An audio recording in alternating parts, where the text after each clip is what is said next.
Welcome to another episode of Euphoric, the podcast. I'm your host, Karolina Rzadkowska, top alcohol-free empowerment coach, business mentor to so many other alcohol-free entrepreneurs who want to grow their dream businesses as a result of usually questioning alcohol, where we talk about not only the alcohol-free movement on the show, but also how it collides with your big entrepreneurial dreams. And I'm so excited for today's episode because we're going to talk about from stigma to status symbol, how the alcohol-free movement exploded in the mainstream. Now, I have the incredible honor and benefit of watching this space ever since around 2018, because that's the year I decided to take a break from alcohol at first. I didn't think I was ever going to quit forever, you guys. That was not the point. But the landscape has really changed. So I'm going to dive into some incredible statistics with you guys. I'm going to be sharing some of the trends and what this really means for our culture moving forward, and also what it means for you and just some of the opportunities out there. So let's rewind a little bit, because back in 2018, I was sober curious before that. So let's go even further back. Let's go back to like 2015, 16, 17. I'm sober curious. What does that mean? It means that I want to drink less. I know that drinking does not make me feel my best. And honestly, you don't have to be that intuitive to see that nobody feels good after drinking the night before. Nobody feels good after drinking. And it's so funny, as a whole society, we seem to like gloss over that fact. And I remember for so long, there was this one game night that, my husband loves to play board games, and he had this really tight circle of friends who would play board games throughout the week. And I never wanted to go because I didn't want to drink during the week and feel like crap the next day. And the times that I would go, it was really big in San Diego at that time, were the breweries, right? So craft beer was all the rage. And this person's house usually had like a keg or some kind of like beer there that was a craft beer. And the game started at like 7 and ended at like 10 or 11 at the latest. And almost everyone had about 3 beers during the night. And I just remember, having those 3 beers, and the next day, there were IPAs, of course. I felt like death. Now, it's not the most I've ever drinking in one time. Of course, I've drank more than that. But I just remember I was like 3 beers and I feel like death, like just the worst headaches, the worst feeling. And I remember thinking to myself, I must be the only one who feels like this. Like, everyone's having the same amount, everyone's drinking the same stuff. There must be something wrong with my body and my ability to process it, because how come no one else is talking about this? How come no one else is saying that they're not feeling great the next day? I felt like death, and I literally didn't even want to go to these game nights because I didn't want to have that in the middle of the week. Now, on a Friday or Saturday, you can kind of cope and stuff like that, but I just hated that. And so, I literally thought, I didn't think anyone else was sober curious. And I know that sounds kind of naive right now, but that's what I thought. I just thought I was the only one. I thought that, because when I was younger, I drank a lot more, especially in college and grad school. Let's not even go there. I was not a gray area drinker back then. I was like a full-on partier. And so I knew what drinking a lot looked like, and I knew that I had really cut back as I got older, and I was just trying to cut back and cut back and cut back, and it didn't seem to matter. It didn't seem to matter when only 1 drink or 2 drinks would always make me feel like crap the next day. So it got to a point where I was just like, I'm damned if I do and I'm damned if I don't. No matter how hard I tried to drink less, even when I accomplished that goal, and obviously there were the times when I didn't accomplish it. There were times when I told myself I'd only have 1 drink and I had 4, and I was like, what the hell happened, right? But there were the times when I did. I checked the box. I drank less that night. I only had 1 drink, and I still felt kind of crappy the next day. It just was like, what is going on? So this is my sober curious journey, where I know very acutely, maybe I'm not admitting it yet to anyone else, but I know very acutely that alcohol doesn't make me feel my best, and I'm trying to proactively drink a lot less. Now, it hadn't even dawned on me that I could just not drink, because I think the sober curious movement and this alcohol-free movement weren't born yet. And so back then, the kind of culturalization and socialization we have is there's only one route to go when you want to stop drinking. And that was a very serious route. And it came with AA, and it came with wearing a label and calling yourself an alcoholic and calling yourself powerless over alcohol. And I was like, I'm not doing any of that, and I know a lot of people who do find a lot of solace and community in those groups, but there was just something so stubborn in me. and I wasn't drinking that much. So to be going around and saying I'm an alcoholic or I'm powerless over it just felt so wrong for my specific situation. I knew I had a complicated relationship with alcohol. I knew that I had some kind of emotional dependence on it, but I just didn't feel like I related to those labels.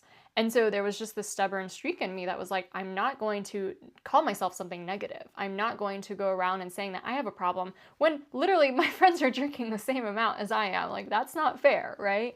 And so I kind of dug my heels in and was just like, well, I can't just not drink because that means that then you are this type of person. And you're this like sober person, but in the bad way, right? Like this, oh my gosh, you had to stop drinking. Poor you. Drinking is so much fun, but poor you. You overdid it. And now you have to live this like solemn, boring life. Like obviously none of that's true, right? But that's just what my mentality was. It was really black and white. And I didn't have any examples before me of people who just stopped drinking without having to hit that rock bottom and call themselves alcoholics. Like that didn't exist back then. I didn't have those influences or those examples. And so that's like what the world looked like before the Sober Curious movement, right? And I decided to go take a break from alcohol. I never ever thought that I would just stop drinking. I remember trying to drink less so I could protect it, so I could keep drinking longer and like just drink less so I could have a handle on it. And part of my motivation for even doing a dry January was so that I could like reset and get like better, habits under control and stuff like that. And I just never expected to fall in love, but I fell in love. And, there's a whole origin story in there, and you can go back to other episodes of this podcast to kind of learn about it. But I fell hard in love with the alcohol-free lifestyle. It was exactly what I was looking for. I had never felt better in my life. It was so amazing. And it took a lot of mindset shifts to go from like, I'm just taking a break from alcohol to I want to see what I'm capable of.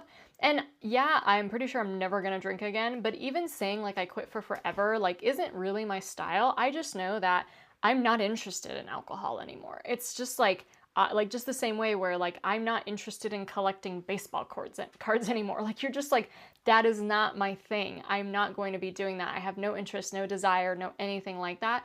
And I'm so much more on fire for the life I'm building without it. And I just kind of wanted to see like, what would I be capable of without it? And just dove so head on into that experiment and just wasn't disappointed. It's been the best experiment of my life. I used to work in a cubicle. Now I'm like an entrepreneur that travels the world and helps all these people. Like there's a night and day difference between my life, and I didn't know it could get better because I wasn't in that rock bottom place. So I just thought I was already living a good life. I didn't know how much better it could get. And so you kind of have to open your eyes to like, what would this experiment do for me? And if you're the kind of person who goes on and off again, like to actually commit to a longer period of time. And I have a really dear client and colleague named Dee, and she was on the show, and she called it a sober chapter. And I was like, that's brilliant, because it's sober chapter is like, oh no, you dedicate like a year to this. And you're just okay with like, it's not a big deal if you don't drink for a year. Like alcohol will still be there afterwards. But what if you actually really went for it and saw what you were capable of? And I do think that that's like a really good container. Obviously, start wherever you are. Start with a month, start with 2 months. Like my book is super good with a 2-month plan, and you can just go from there.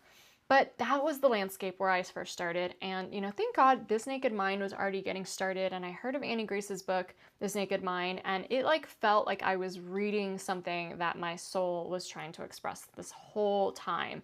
And just so many clicks happened, and I changed my relationship with alcohol. And I went through a lot of different subconscious work myself too, to really just change all the desire levels I had for drinking. And then poof, I literally never wanted to drink again after that.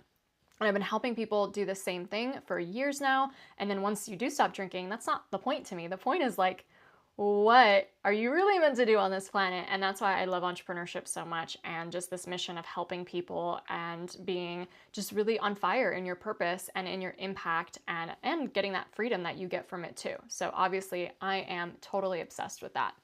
And so I remember when I first went alcohol free, the only thing in the normal grocery store was like an O'Doul's. And O'Doul's gets such a bad rap if you're from like a different country. It is like the, crappiest of like a light American house beer that tastes like an old stale bar, and it's like de-alcoholized.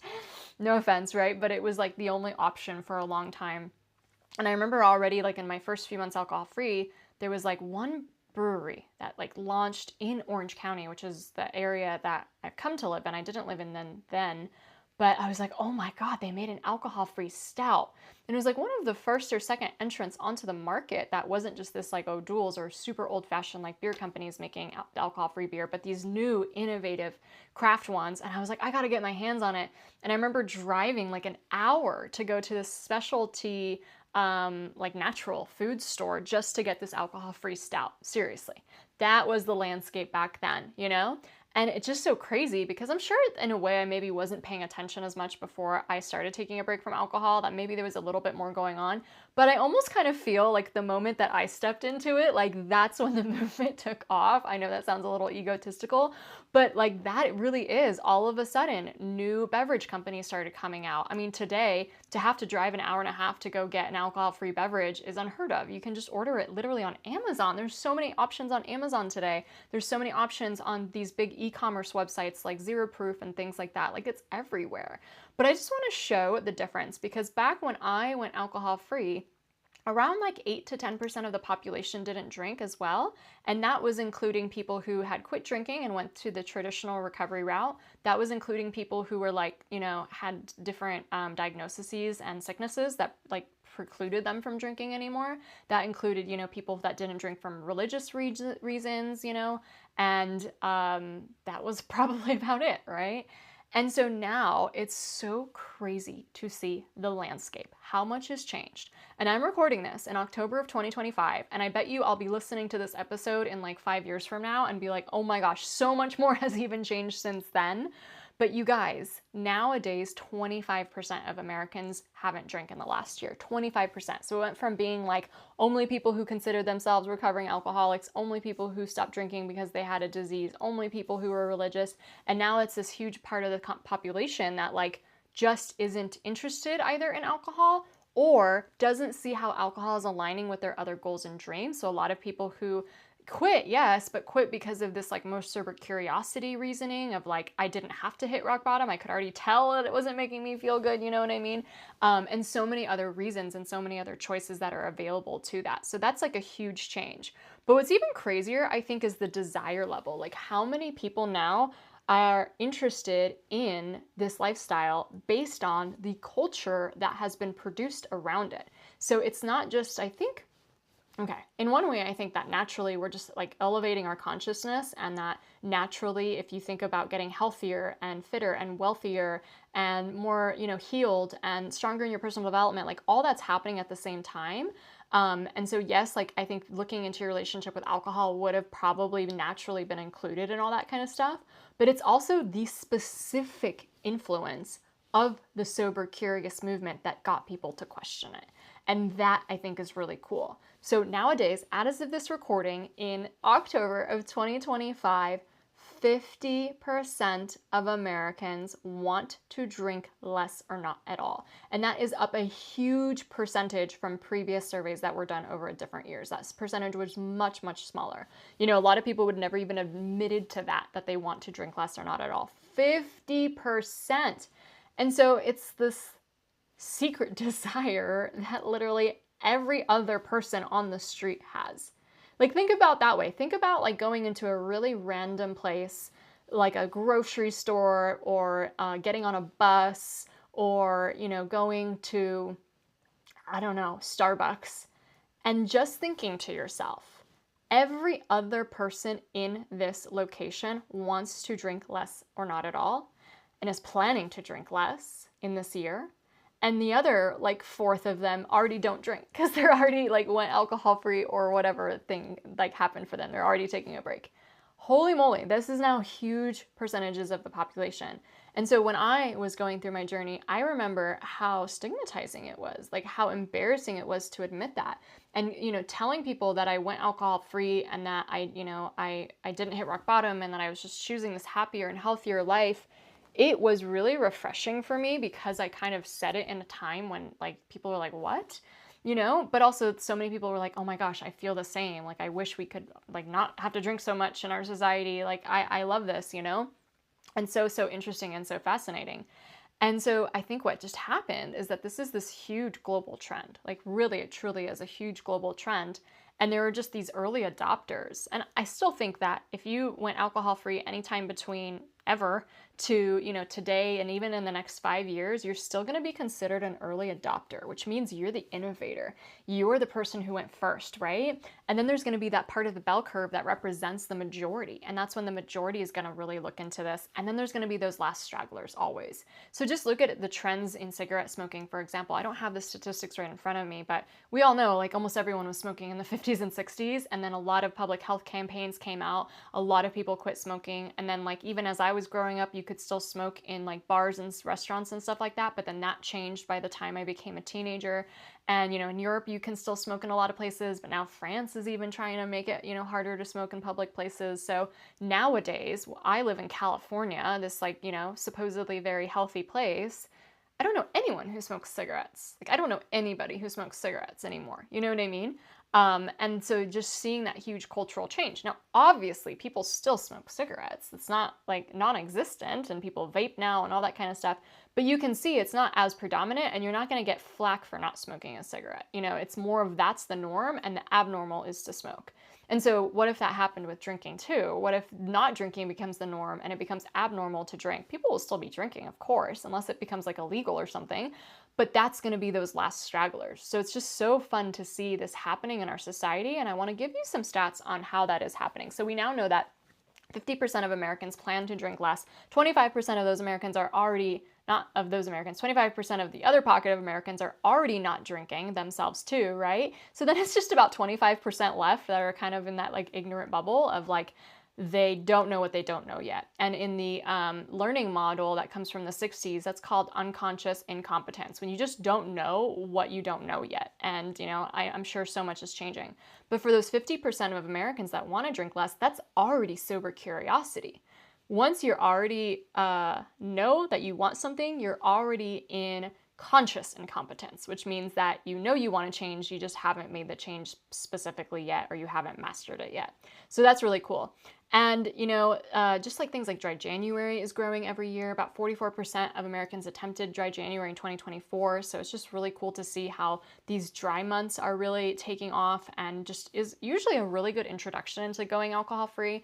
A lot of people struggle because they just work on not drinking for 30 days and they don't go through any of the belief system and subconscious work. It's so important to do that stuff. I made the mistake too. My first dry January, I just didn't drink for 31 days, but the second time I took a break, I actually worked on the belief systems and the subconscious to lose my desire to drink. So that was effective. But even if not everyone has access to that, and you can get it in like a book like Euphoric or, other programs, but even if you don't have access to that and you're just like, okay, I want to get healthier, I'm not going to drink for 30 days, even that in itself, I think is a really good refreshment to just see what your body feels like without alcohol constantly in its system. And if you think about it, there was back in 1991, one doctor said that to be able to explain why French people get less heart attacks than Americans, even though they eat more saturated fats, is because they drink red wine. And then all of a sudden, the alcohol industry went crazy on that and started funding all these studies that were trying to prove that red wine is good for you. And they found it was Veratrol and stuff like that. Only you need to have like 1,800 bottles to be able to even have like an actual dosage of that. So it's just all this conflated stuff started coming around where people started to really believe that having a glass of red wine every single day was good for you and good for your heart. And so now from 91, all these people start drinking way more. So it's not even just like this thing that you do when you socialize. It's like, oh no, it's super normal to have wine with dinner. And then you have one glass of wine and you want two more, you know what I mean? So it just starts this huge, huge complication with our relationships with alcohol. And so it's so fascinating to see that not only are so many people are sober curious, they are attempting dry January, and that having the space away from alcohol used to literally not be a thing unless you're pregnant. Like if you started drinking when you're a teenager, you could have been drinking your whole life except for a few pregnancies if you're a woman, and maybe not at all if you're a man. And that was the only kind of socially acceptable way to do it. So now that we're giving all of these people opportunities to actually take a break and see how they really feel without alcohol in their system. And it's super interesting because there are so many different pockets of generations that are leading this trend as well. So it is definitely being spearheaded by Gen Z, millennials as well. I'm an older millennial or middle millennial, however you count it. And I love to see that because like I couldn't stand the way I felt the next day after drinking. And I just was like, does anyone else feel this way? Like, what's going on? And I think we're just calling out the elephant that was always in the room, and we're voicing it. We're becoming more conscious. And now with social media, it's so much easier sometimes to be healthier because you're watching these influencers and these people work out and do these things. It's not like access to information isn't our generation's problem anymore. That used to be the problem, where people just didn't have access to information and how to change and stuff like that. That's usually not the problem anymore. We have the access to that kind of stuff. So we do get influenced into hopefully being healthier. Obviously, it depends on who your influences are, but hopefully that's kind of where the world is going. So it is the fact that 65% of Gen Z want to drink less as well and are already like barely drinking. So it's a huge movement with them. A lot of Gen Z doesn't drink, and like it's almost normalized. I think sometimes, I'm not obviously of that generation, but like to go to a party, it's not so weird to be a non-drinker there because it's just so much more accepted. And I think because they grew up with social media, you don't want to be the embarrassing drunk person on social media, you know what I mean? So that's really cool. But obviously millennials are really going for it as well. And so that leaves kind of like Gen X and boomers, who are more of probably that last straggler. And obviously you've been drinking longer. So if you've been drinking for more decades, it's going to be more imprinted into your subconscious mind. Now, I have seen so many people, I've worked with so many women in their 60s, 50s, 70s even, that changed their relationship with alcohol completely. Because once you do the subconscious work, that's where you can pluck off that subconscious imprinting. So it's never too late, you're never too old, but it's definitely interesting to see those trends. And I wonder for people who are like super attached to their alcohol, what they think of all these young people not drinking anymore. Because it must seem kind of like annoying to them, you know what I mean? Like, nobody drinks anymore, what's going on?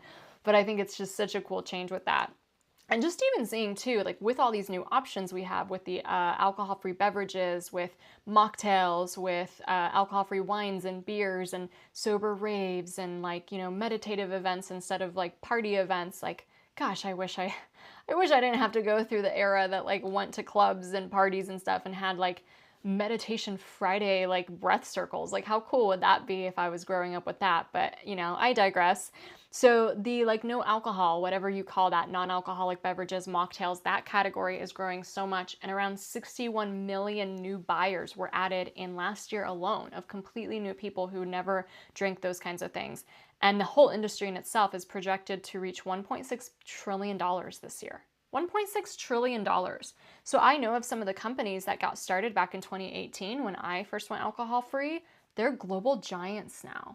Like, they were mom and pop shops. I had relationships with some of them where I knew the owner or I knew the founder, and they were literally these mom and pop shops doing this thing as like a side project. And now they're these global corporate, well, I don't know if they're corporations, but they're these global movements that are dominating their spaces, that are in all the Whole Foods, all the, Amazons and stuff like that. So it's just really, really, really cool to see that. It's interesting to see when we're talking about cultural influence that a lot of people are influenced by what they're seeing on social media and by, celebrities, other health and wellness influencers, because a lot of people do try these beverages because they're seeing them on social media, or maybe they're seeing like a friend drink one. I remember I went to my first 4th of July party, and I thought, after years of thinking I couldn't go to a party and not drink because what would people think, I remember rocking an alcohol-free stout and thinking I was the coolest woman there. And I was like, you guys are still drinking that old alcoholic beer? Like, this is the new cool thing. And I was like, this isn't a stigma. This is the status symbol. This truly is. And it's so funny. I have this collection of stories and people and evidence and research that I've been doing. And it's just this philosophy that I have that successful people don't drink. And I have lists and lists and lists of entrepreneurs and leaders who don't drink. I go to, conferences with 7 and 8 figure entrepreneurs. A lot of them don't drink. And I'm just, cultivating all this evidence to showcase that. Now, of course, is there a person out there who's successful and drinks? Yes, of course. There's zillions of people like that. But I bet you they'd be more successful if they didn't drink. But the reason I say that is never to put down someone who is drinking still. That's not the point. The point is for me to build this philosophy that if you're starting to question alcohol in your life and you're starting to get involved in this movement and you're taking breaks or you're trying to drink less or you're going alcohol free, I want to validate you. I want you to feel like this is the greatest status symbol ever, and that you are not doing something embarrassing or weird, or you drink too much or whatever. You are literally entering the arena of the greats, right? And that is who I'm speaking to. I'm not speaking to every single person on this planet. I am speaking to people who are already questioning, already reevaluating, already getting on this train, and making them feel like you're making the best decision ever. And look at this huge posse of people who already don't drink, and you are literally doing this because your intuition knows how amazing you're supposed to be and how big of a purpose you have. And that's why I say that message over and over and over again. It's not to offend anyone, to be like, oh, she says only successful people don't drink and I drink, so what does that mean? And no, of course not. It is to validate the choice to question it, to validate the choice that letting go of something, especially from an older time period, whether it's a habit you picked up when you were in your teens, or just even thinking of alcohol as this like antiquated beverage. I mean, seriously, it is. Ethanol is a poison, and we drink it. And I don't think in 100 or 200 years the human race is going to do that. I think, if anything, they would invent something better that isn't toxic and killing us. So just thinking of it as so antiquated and so bad for all the systems of our bodies, like we could almost think of it the way that Gen Z does, of this thing that our parents and grandparents did, but like we kind of know better now, you know, like same thing with smoking. So antiquated both as like a category of itself, but also most of us do start drinking when we're teenagers. So I'm not going to let my teenage self decide what I'm going to be doing for the rest of my life. Like, that's ridiculous. And obviously the alcohol industry gets a lot of their profit by getting you to drink when you're a teenager. Because once you start, it's just like with cigarettes, then you're like a drinker for life, versus trying to get someone to start drinking when they're older is usually a little harder and stuff like that. So I think that's just really, really fascinating. And the alcohol-free beverage space is growing, and the celebrities who are getting involved is growing. So Bella Hadid, she's a top supermodel. She owns Ken Euphorics and is the founder of that. I love Ken Euphorics. We have a really similar name, so there's that. But I love the sleepy time one they have. It's like they have like you know, a mocktail to like be aroused, and they have a mocktail that like helps you relax. And that one is like this salty, like lavendery kind of thing. I usually like to give it as a gift when people join like a program or Dry January or something like that. So she has Ken Euphorics. Katy Perry is in the game with the SWA. We have Blake Lively has Better Buzz. We have Tom Holland got in the game with something called Biro. I haven't tried that one yet. And then also French Bloom is by a model in France, in Paris. So that one is kind of like proliferating in Europe. And I have a mutual, like a former client and mutual friend who knows her. And it's just so cool to see them kind of breaking into this huge drinking culture in France. But now there's more actual alcohol-free bottle shops in Paris itself than there are in somewhere like LA. So it's just so cool to see this movement growing and growing and growing. So not with that only is all the celebrities who are going alcohol free. So there's some people who like quit drinking a long time ago and are more in that AA like recovery route. But then there's all these celebrities who are just like, you know what, it wasn't feeling good anymore, so I stopped. And I don't know everyone's particular stories, and I might say something wrong or something like that. But like, for example, I know Tom Holland doesn't drink anymore. Drew Barrymore doesn't drink anymore. Florence Welch, is it? Of Welch. Florence Welch of Florence and the Machine. Florence and the Machine? Yeah, I love that band. But anyway, she doesn't drink anymore.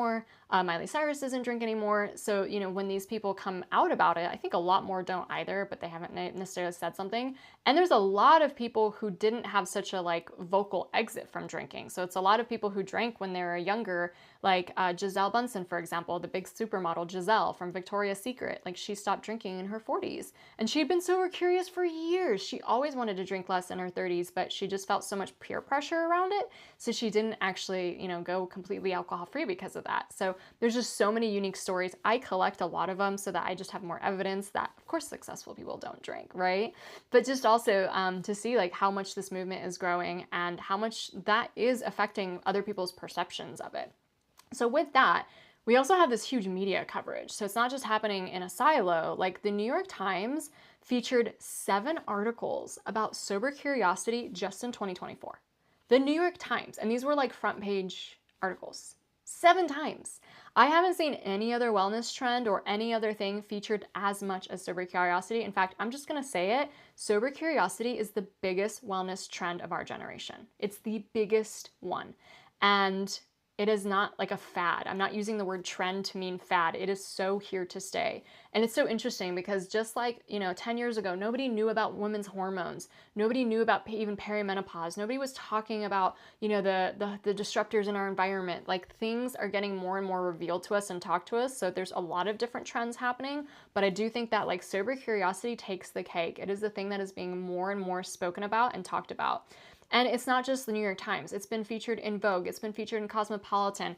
I will travel a lot, and in that, the little backseat magazine that's on an airplane, I'm pleasantly surprised that most of the time that I pick up that magazine, there's some little article about the sober curious movement or alcohol-free options that are sprouting up in different travel destinations. It's in my travel leisure magazine. Like, if you are a business and you're catering to the masses and you're not talking about either alcohol-free sober curiosity, people who don't want to drink when they travel, like all the ways it can apply to specific industries, you're missing out a huge market.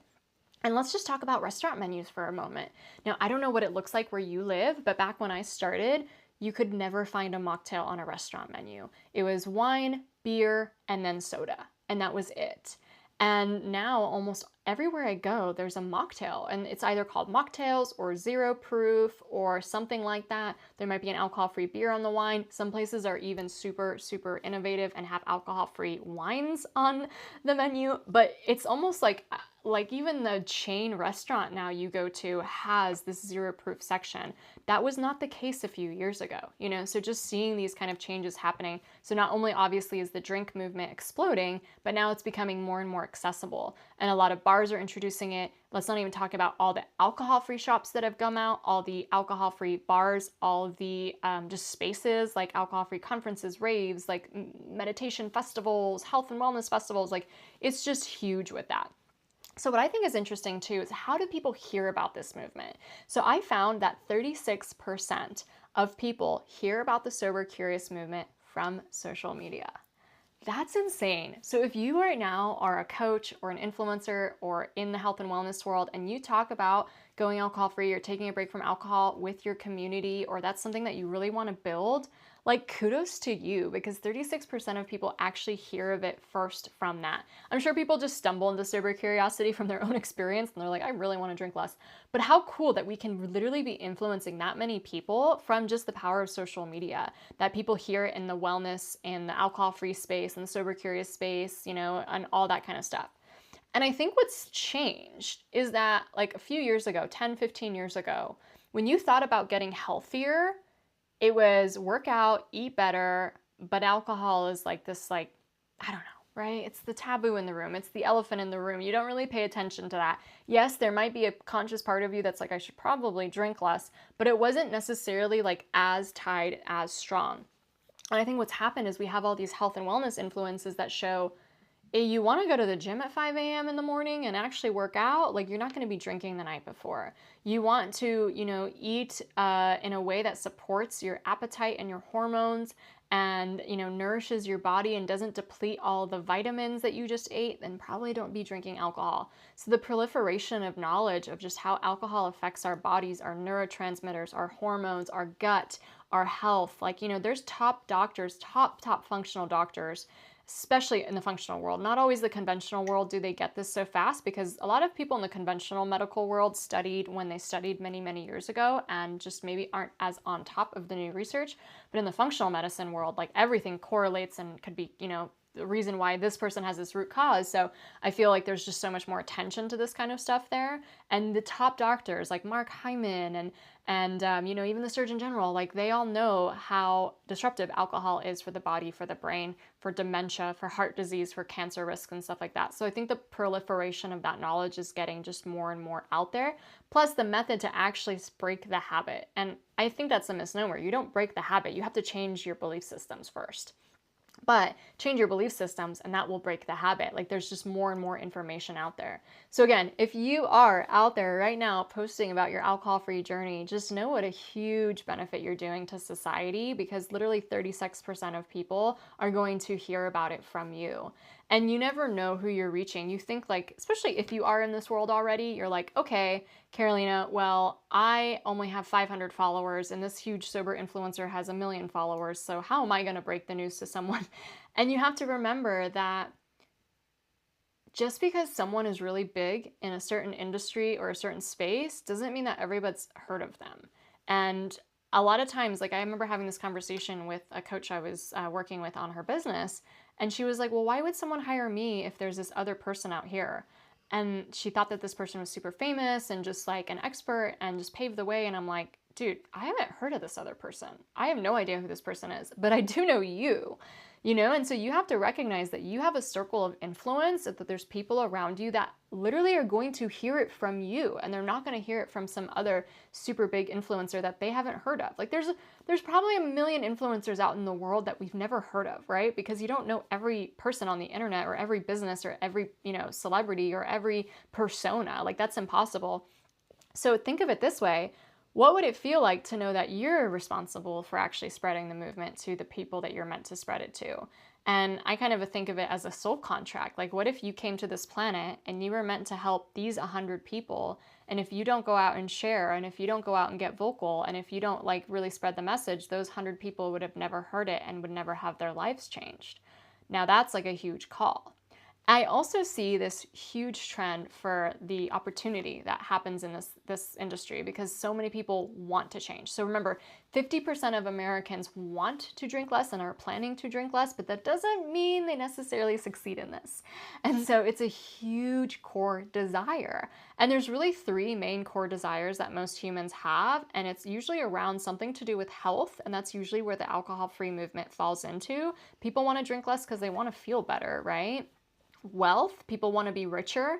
And honestly, it's not as directly tied, but yeah, going alcohol free is going to make you richer. So you're going to save $8,000 a year plus all the money that you're going to make because you're so much more powerful when you're alcohol free. You're probably going to quadruple your revenue or your, salary or something like that. And that's not being hyperbolic. I truly believe that. And then the last one's relationships. And, this one's probably the least connected, but for some people, yes, removing alcohol will help improve your relationships. So most people are going for it from that health perspective. And now I go from it from that potential purpose perspective. So it really is more tied to entrepreneurship and wealth. But initially, most people get in because they just want to feel better, right? They want to feel more aligned. They don't want the anxiety. They don't want the shame. They want to feel healthier in many ways.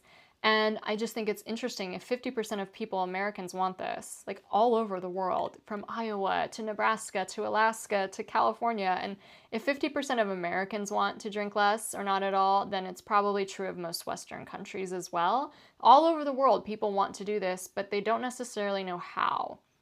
And like I said, it's not a habit change, it's a belief systems change, because the desire to drink was programmed into our subconscious mind over many, many years, over many, many experiences, and in many, many social and conditioned responses. And so if you really want to help someone change that, you have to help them lose that desire to drink in the subconscious mind. Now, that is not something that everybody knows how to do, and it's not something that everyone, even in the sober curious movement, speaks about, but that's truly the solution. Because even if you're not helping, say you're not meant to help people go completely alcohol free, but you just want to help them not be controlled by this desire and this craving, even though that's not what they want. How freeing would it be if you didn't desire alcohol in your subconscious mind? Then you could choose to drink whenever you wanted and probably be very occasionally, right? Because it doesn't pull you anymore. So it's it doesn't even mean you have to help someone go completely alcohol free, but it is the secret to not having that rote response where the second you get into a restaurant and you want to drink, and the second you go home and at 7 p.m. you want to drink, or it's Friday night and the kids just got put to bed and you want to drink. So we have that conditioned Pavlovian dog thing going on, and we want to break that, right? We want to change that by changing the subconscious and changing those belief systems. It's a huge opportunity. 50% of the population has that core desire, but they're not necessarily getting the help, and they're not necessarily figuring it out on their own, right? I didn't figure it out on my own. My first dry January month was great, but I still didn't work on those belief systems and the desire to drink itself. And so I did need help in that area. And so I think it's just so cool that when you go through the change yourself, you can actually help other people. If you haven't gone through the change yet, by the way, and you're catching this episode, I recommend my book because it lays it all out. But sometimes we need more than a book. Sometimes we need to actually implement it together in a community and get coached through it. I really recommend you check out Euphoric the Club. I have taken all of my alcohol-free programs, my methodology, the thing that's helped so many people go alcohol-free and lose the desire to drink. And they used to be multi-thousands of dollars. And now we put it together into a membership that's literally, like, as of now, $62 a month, which is like 4 times less than the average spend on alcohol. So I really highly recommend that if that's something you want. If you just don't want to desire it so much, like, that is the program for you for sure. And go check out Euphoric, the club. But if for those of you who've also already done this work and, like, you know, just that's inspiring to you that 36% of people are going to hear about it from you and from social media and from all these other places, you know, to step into that and be able to help other people with that is a huge, huge market opportunity. And it's really fulfilling. It's really fulfilling because I know people who work in burnout coaching, habit coaching, neuroplasticity coaching, career coaching, manifestation coaching, health coaching, fitness coaching, business coaching even. And because they are having the tools to be able to look at and unpack alcohol with their clients, if their clients want to, the bigger transformations are happening much faster. Like if you're a health coach and you want to help your clients lose weight or whatever they want, heal a disease or something like that, and you're not looking at alcohol, it's a huge, huge elephant in the room that's probably contributing to a lot of their problems. You know what I mean? And to the lack of motivation and to all of it. So I really truly believe too that what's happening nowadays is that there's so many coaches that are service industry providers, right? So anyone who helps people that have been helping people in all these other areas, like their careers and in spirituality and in their health and in relationships and in business, that now we're recognizing that alcohol, when you look at that and you're able to unpack that, you're able to have faster transformations in the actual area that you're coaching in. And so it's really popular nowadays to be someone who maybe is from a different industry, but learn how to help someone change their relationship with alcohol, because your clients are probably, 1, desiring it anyway, 2, it's going to be the biggest change in their life to actually get what the main transformation that you're trying to help them with too.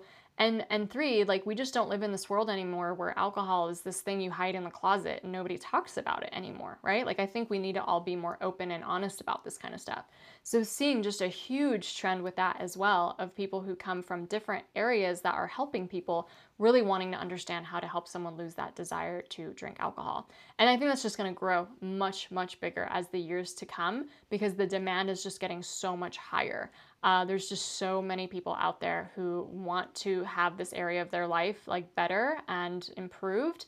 And so many people don't really know how to speak about it or talk about it. And God, I've heard horror stories of someone going to a doctor or a therapist and telling them that they think they want to drink less or that they shouldn't be drinking so much. And the doctor totally blew them off, or, you know, was like very flippant about it, or just like, no, your problems aren't related to that. And it's like, okay, alcohol causes inflammation. I think it's kind of related. Horror stories. Or total opposite. They don't know how to talk about it. So they're like, well, go to AA then, right? They're just like pushing them into this like one solution that doesn't really fit for 90% of people out there. And so I just think, like, as any transformational space that is going to be out there, whether it's around hormones, health, perimenopause, it's like all of those things need to address alcohol. And I see that as a really big trend now too, that you could be a coach of a lot of different things, but there still could be some education and some understanding about how to coach to alcohol, because hello, 50% of the people actually want this change in their life and they're just not being served. So what do we do about it, right? The Sober Curious movement is only here to stay. It's only going to grow. Like I said, I'll listen to this episode in 5 years and wonder how different the statistics might be by then, right? Because all of this stuff is growing. So many more people are interested, and we'll see what happens. But, you know, I think right now, if you've gone through the change yourself, and if you really want to be that light for someone else, like, you know, you can't contain it. You know that you just want to shout it from the rooftops, that you just want to shake other people and be like, life is so amazing on this other side, and half of your problems would go away if you know, went through this process. Because it's not just not drinking, it's a healing process, you know, like going alcohol free forces you to figure out what you really want to do with your life, and it forces you what you really want most, and it forces you to put up more boundaries and stop people pleasing and heal yourself. So if done in the right way, it is going to be a huge A to Z transformation for someone, right? And if you want to see those transformations online when people like lose a lot of weight, or people go from looking like this to looking like someone who works out in the morning and stuff like that, like, you don't add alcohol on top of that, right? You minus it, and then you have that more believability factor that this is what's gonna happen. So if you're new to my space, I run a 5X certification program. This is the premier alcohol-free designation coaching program where not only do you become a subconscious change expert in helping someone change their desires for alcohol, and you would graduate as an alcohol-free empowerment coach, which is, I just think, such a different way of looking at it versus like sober recovery coach or something like that. No shade to those things, but just this is a more holistic way, I think, of really unpacking why people want to drink in the first place. But in addition to that, it's very holistic. So you also get certified as a mindset coach who's an expert in the subconscious change. You get certified as a success coach, so you know exactly how to elicit someone's deepest purpose, sense of meaning, and fulfillment out of them. And as an NLP practitioner and hypnosis practitioner, which are two other modalities that coach directly to the subconscious mind. I've been running it since 2023, and it has been such a joy of my career. You know, I started helping people ditch alcohol, and we still do that at Euphoric, but to help people who are like awakened and ready to help other people is just like, there's nothing like it. It's so cool. So, you know, if that's you, if you really want to get into this space, if you want to grow in this space too, if maybe you already started on Instagram or you started working with a client or two and you're like, how do I grow? How do I actually take this to the next level? Getting really great subconscious facilitation skills is going to make a huge difference in how confident you are showing up and the results you get for your clients. But if that was just the program in itself, that would be amazing, but I don't just leave it there. Like half of the program is actually a business accelerator where every single week we are working on growing your business, and you come in with questions, and I have trainings, and I literally just give away everything that made me successful. Like, you want my pitch letter on what got me 300 podcasts? Here it is. You want my exact launch sequences that made over 6-figure launches, when the emails and the templates and the sequences and the landing page and the plan and the masterclasses? Like, here it is. Like, I seriously just give this stuff away. I don't believe in competition whatsoever in this space. Like, I truly believe that we're here to help more and more people wake up to what they came here on this planet to do. And alcohol is the biggest block to that. And it doesn't have to be through me. It can be through anyone. And I'm just so glad to proliferate this message as much as possible to the people who need it. And we need more coaches, and we need more leaders, and we need more influencers, and we need more people speaking about it. And that is, like, you can tell it's my passion, it's my purpose, it's what I'm here for. So all the success secrets I have, I give them away. What got me from 0 to 6 figures in my business is what you spend the business mastermind on. And even when you're starting from scratch, that's where a lot of people start. You're building the foundations for that future business right away so that you're not scrambling and doing things the wrong way. And I meet a lot of people who are like sober influencing, but not really making any money yet. They're like doing it as a hobby. And I want to change that right away. Like, I want to get you paid multiple thousands of dollars for people who want your services and want your help and want you to help them change their lives, and not just in one area, right? Because it's not just about the alcohol. It goes so much deeper into core desires around other things that you can infuse into your brand. I really believe in having a brand or a category of one, being a niche of one, and I teach you how to do that as well.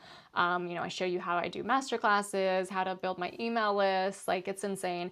I actually did a messaging workshop for the round that started in the spring, and I went through people's Instagrams, and I'm now writing hooks for them. And I love people to create their own, but I think sometimes it's just so nice to have someone else see what you're trying to do and give you, like, here are the messaging frameworks for you right then and there.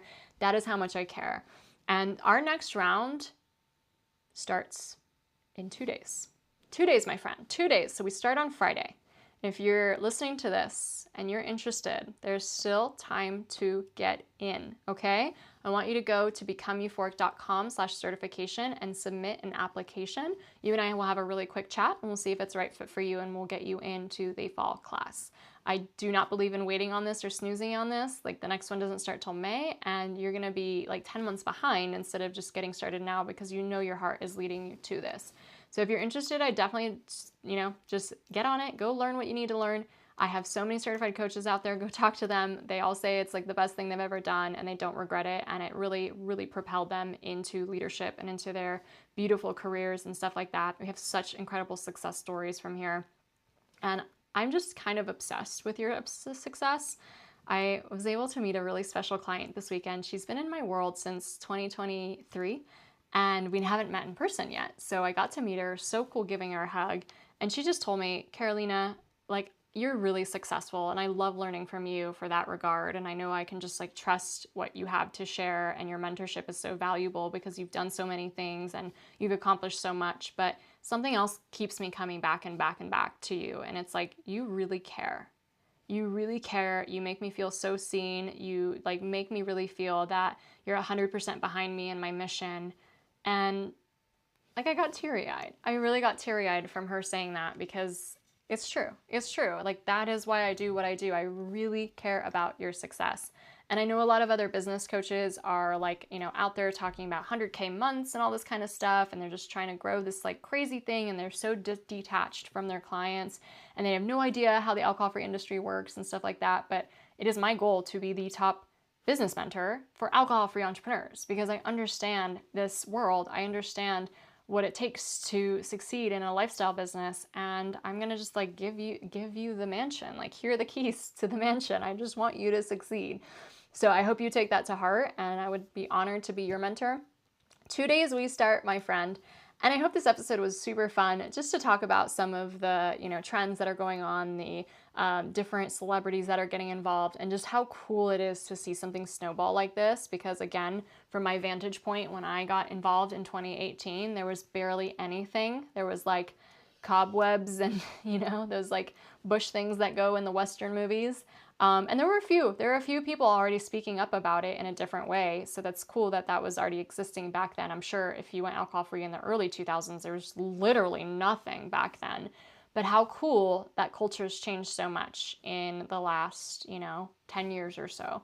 And I hope you're part of it as well. I hope you're part of spreading this movement and this message, because what's the alternative, right? Like, everyone keeps drinking and dimming their light and not knowing their potential and ruining their health and feeling super stuck and mediocre. And like, the easiest fix for that, right, is to just reevaluate alcohol. And there's still other things to grow through, right? But it's going to be so much easier once you already started that healing journey, and you're going to be so much more turned on to do so. Like, literally the world would change. And I also think that becoming an entrepreneur is a really interesting personal development journey.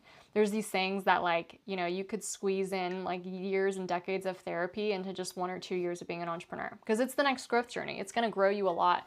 And I'm not the same version of myself that I used to be before I was an entrepreneur. And I'm so glad I took this route. It's like the full autonomy, full control over my life, full like expression of myself. It is everything I've always wanted. And sometimes I want to tear my hair out, but also that helps grow me into the more resilient version of me too. So I'm just super excited about it. And I love alcohol-free and entrepreneurship, so I bring them together, and that's the show. I hope you enjoyed it. Let me know what was the most interesting little factoid for you, or what you were surprised by or something like that. And if you're in for this certification, let's get you 5X certified. Let's get you a welcome box. Let's get you in. And I can't wait to meet you at our in-person retreat that happens in March of next year. So thank you so much. Stay tuned for another episode.